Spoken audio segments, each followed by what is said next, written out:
yurib reels ko'rish ham mumkin. Bu mutlaqo normal. Kino ko'rib yurish mumkin.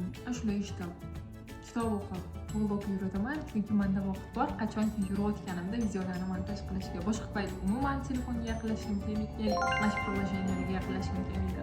Beshinchisi, sizni o'zingizni maqsadingizga olib boradigan yo'l bu muntazamlik. Aytib o'tganimdek, mukammal bo'lishi shart emas, shunchaki muntazam bo'lsin. Muntazamlik mukammallikdan ko'ra ustunroq.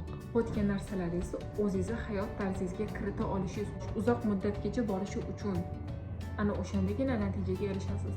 Chunki sizning hayotingiz bir tekisda ketmaydi va bir tekisda ketmagandan keyin o'ynashlar bo'ladi. O'sha o'ynashlarda, siljishlarda davom etishingiz sizlar natijaga borasizmi, yo'qmi shuni ko'rsatadi. Oxirgi yozgi 25 haftam bu hayotimdagi eng oson ozish bo'lgan va hozir shu yerda bo'lishib o'tdim. Qanaqa savollaringiz bo'lsa kommentariyaga yozsanglar javob beraman. Chunki bu videoni qilishimdan yagona maqsad ham shu, ya'ni yordam berish. Chunki o'zim qiynalganimda yordam bergan insonlar bo'lgan va men ulardan haligacha minnatdorman. Juda ham katta minnatdorligim. Boshqachasiga ozolmagan bo'lardim. Yana dieta qilib yurgan bo'lardim. Tort yeyish uchun dieta buzishni kutayotgan bo'lardim va bu sog'lom fikr emas ovqatga nisbatan. Tort, shokolad, fast food bular mukofot emas. Ya'ni ko'chada ovqatlanish bular mukofot emas. Ba'zida minimum va bu narsalarni o'zingizga mukofot deb bermang. Vez yo'qotganingizda ham har bitta vez yo'qotganingizda ura maza qildim, endi bugun tort yeyman. Shart emas, o'zingizga yengilroq hobbilar toping. Ya'ni ozgina inson semiz insondan farqi shundaki, ularning hobbilari ajralib turadi. Semiz inson siqilganda nima qiladi? Ovqatdan dag'amini oladi. Lekin ozg'in va yangi darajaga chiqqan insonchi u haqiqiy dag'amni beradigan narsalarni qidiradi. Stressga tushganingizda ovqatlanishingiz foydasi yo'q, chunki bu sizga vaqtinchalik dopamin beradi va sizga bo'sh kaloriya beradi, ya'ni foydasiz kaloriya, ortiqcha kaloriya, umuman kerak emas bo'lgan narsani beradi. Siqilganingizda nima qilishingiz mumkin? Cho'milishingiz, muzli suv, issiq suv, tuzli suv, qaysi birisiga yordam beradi, qaysi biriga qo'ydi, ana o'shani tanlang. Ya'ni o'zingizga va badaningizga nisbatan mehrli bo'ling. Ana o'shanda muntazam bo'la olasiz. Ya'ni bu jazo emas. Jazo sizga 2 haftaga yetishi mumkin. Jazoli narsani sizga agar ozishni jazo deb bilsangiz, bu sizga 2 haftaga, 1 oyga, mayli 2 oyga yetishi mumkin. Xo'p, keyinchi qanaqa davom etib keta olishingiz muhimroq. Qanaqa boshlaganingizdan ko'ra. Buguningiz yaxshi bo'lmadi? Mayli. Jazolash shart emas. Bugun ko'proq ovqat qo'ydingizmi? Mayli. Hazm bo'lishini kuting. Boshqa ovqat qilishdan oldin hazm bo'lishini kuting. Suv iching. Ovqat hazm qilish uchun harakat qiling. Va просто davom etib keting. Boshdan boshlash, ertadan boshlash degan narsalar yo'q. Ko'proq ovqat yeb qo'yish yoki noto'g'ri ovqat yeb qo'yish, noto'g'ri deb o'ylab yeb qo'yish, aslida to'g'ri noto'g'ri degan narsa yo'q ovqatga nisbatan. Shunchaki ba'zi narsalarda ko'proq minerallar, ba'zilarda kamroq. Belok bu eng muhim narsa emas-da, belok muhim, lekin sizni ozishingizga ko'proq yordam beradigan narsa bu kletchatka. Kletchatkani ko'paytiring. Agar ko'proq ovqat yegingiz kelayotgan bo'lsa, taningiz imini shu narsani xohlayotgan bo'lsa, to'yish hissini his qilayotgan bo'lsangiz, taryoqingizga 50% aytib o'tganimdek kletchatka qiling. Chunki kletchatkachalik sizni hech narsa ostirmaydi, zo'r, tez. Belok sizni osilmasdan olishingizga yordam beradi. To'qlik hissini beradi. Zavtrak belok bilan boshlasangiz, o'zingizni juda ham katta energiyada his qilasiz. Qorningiz to'qligini his qilasiz. Shuning uchun belok hamma narsa foydali. Yog'lar, avokado, gaji, qanaqadir yong'oqlar, oddiy greskiy yong'oq o'zimiz. Juda ham foydali. Ana o'shalardan foydalaning. Hech narsa mukammal va qiyin bo'lishi shart emas. Ozish bu eng oson narsaligini sizga tushuntirishga harakat qilaman va umid qilamanki bu videodan nimadir olasiz. Ya'ni ertaga ozganingizda nimagadir qarab eslaysiz, chunki menda hozir bor shunaqa narsalar. O'shalarga qarab yaxshi ham shu narsani topdim deysiz va minnatdorlikda 59 kilo yetganingizda musht, to'yganingizda to'xtang. Qo'rqmang, o'sha ovqat sizga turadi. Keyin yonisiz uni. Boya Raffaello'li yogurt tayyorladik. Yogurtga kokos, asal va oq shokolad solib. Qornim juda ham och edi. Ya'ni qornim har qatda ochib ketuvdi va men buni kelishini kutayotgandim yogurtni. To'ymayman deb o'yladim. Lekin gaz bo'lsa bundan hattoki qolib ketdi. Bu degani oshqozoningizni eshitishni o'rgansangiz, u sizga xizmat qiladi. Ya'ni tanangiz sizga xizmat qiladi. Agar unga mehr bersangiz, agar uni jazolamasangiz, agar mana shu narsani hozir tugataman yoki tugatmasligim kerak, prosta tanangizni eshiting. Qanaqa eshitsa bo'ladi? Sekinlashing. Nafas oling, nafas chiqaring. Hozircha shunchaki chiroyli sayohatga, challenge kabi yoqimli mashg'ulot qilishingiz mumkin. Nimagadir erishishingiz mumkin. Va bu narsani o'zingizga maksimal chiroyli qiling. Zavtraklaringizni chiroyli qiling. Bunaqa. Obedlaringizni chiroyli qiling.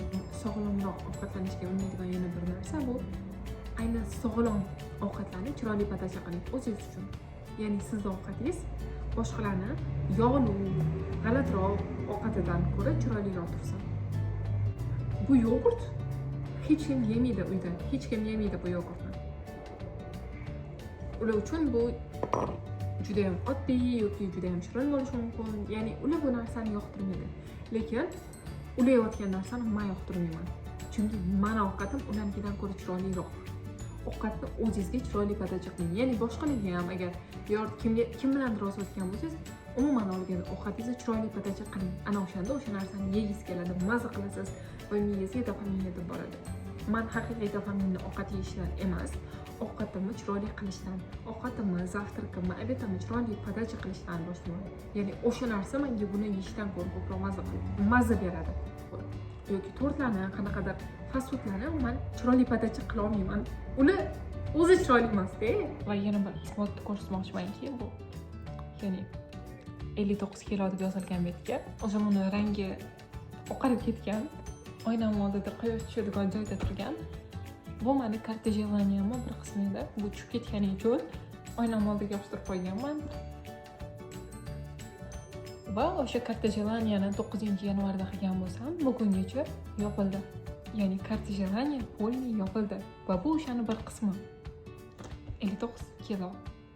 Aynan bugun oddiy kuni 59 kilo bo'ldim va bu meni maqsadim edi. O'zim qiziqtirgan savolga javob topib, ya'ni bungacha kelishga qancha vaqt ketdi? 25 hafta ketdi. Men shuni oilada hisoblamadim. Hisoblashni ham xohlamadim. Ya'ni miyamni shunaqangi zo'r o'ynadim. Juda oddiy hisobladi. 25 hafta qanaqa o'tib ketganini bilmayman, chunki kichkina odatlar uzoq muddat davom etdi va meni shu vaziyatga olib keldi. Bu men uchun eng tezi, chunki ozib semirib yurmadim. Oldingidagi dietani buzmaslik haqida urushmadim.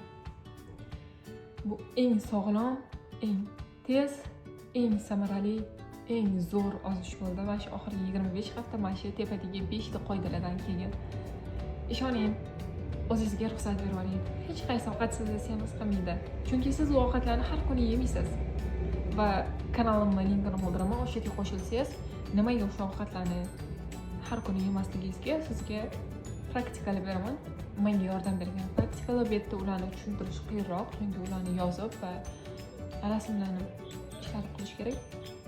Va yana bir narsa esimdan chiqarmasdan o'ylashim kerak. Chuqur nafas olib, oshqozoningizni tekshiring ovqatlanib bo'lgandan keyin. Ya'ni ovqatlanayotganda ovqat o'zini ta'mini yo'qotganda tugatishdan oldin his qiling. To'ydimmi yo'qmi? To'xtang. Shoshmang. Ovqat hech qayerga ketib qolmayapti. Shetda. Tekshiring. Aynan o'sha tekshirganingizda bilasiz, uzoq qorningiz to'q. Juda ham ko'p ovqatlarni bizlarni porsiya kontrol bilan aldashadi. Ya'ni porsiyani katta berishadi. Juda ko'p, даже oddiy gamburger porsiyasi juda katta. Men uchun men oshqozonimga rostdan kattalik qiladi. Men uni shunaqa mazza qilib yeganimdan oxirigacha yeyolmayman. Juda ko'p narsalarda shunaqa bu. Ayniqsa yoki nimadir xohlayotganingizda, ya'ni shunaqa shirinliklar, narsalar xohlayotganingizda eng zo'r usul to'xtash uchun bu to'q ochligingizni his qiling va ta'mi yo'qoldimi yo'qmi? bitta pecheniyeni, oddiy dumaloq pecheniyeni ta'mi yo'qolishi uchun uni yarmini yeyishingiz kerak.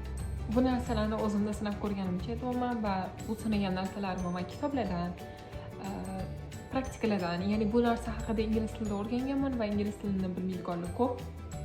O'shaning uchun o'zbek auditoriyaga bu haqida gapiryapman. Chunki menga удобно ingliz tilida yuritish kontent, inglizlarga qanaqa o'zbeklarga o'zimdagi odamlarga yordam bermay turib boshqalarga berishim mumkin. Вот mana shu narsa meni o'zbek tilida yurg'izishga yordam beryapti. O'zimman nimadir bo'ladi, o'xshamaydi, o'xshirmagan deb o'ylayotgan bo'lsangiz, meni o'zingizga asosiy motivatsiya qilib oling. Ya'ni menda o'xshadi. Chunki men ham bir vaqtlar 25 hafta oldin o'xshirmagan. Bu safar uddalimanmi yoki yana eski ritmga tushib qolamanmi, yana o'sha dietani orasida o'ralashib qolamanmi, qila olamanmi, ovqat bilan munosabatimni tuzata olamanmi degan paytim eslang. O'xshadi. Va men hozir shokoladli tortda aybdorlik hissini sezmayman. Dieta buzishni kutmayman. Chunki men hech qanaqa dietalarsiz o'sdim. Ya'ni men sog'lom ovqatlanishni tanladim. To'rt yeyishim uchun menga hech qanaqa sabab kerak emas. Yegim keldim, o'sha narsani beraman va davom etaman. Kunim o'tadi va ovqat meni kunimning asosiy mazmuni emas. Shuning uchun o'zingizga dopamin beradigan boshqa ovqatlarni toping. Boshqa narsalarni toping. Ya'ni siz qila oladigan eng zo'r narsa bu tanangizni eshitish va uni ishlashga ruxsat berish. Mashq ko'rinishga kelgan bo'lsa, siz ham kela olasiz.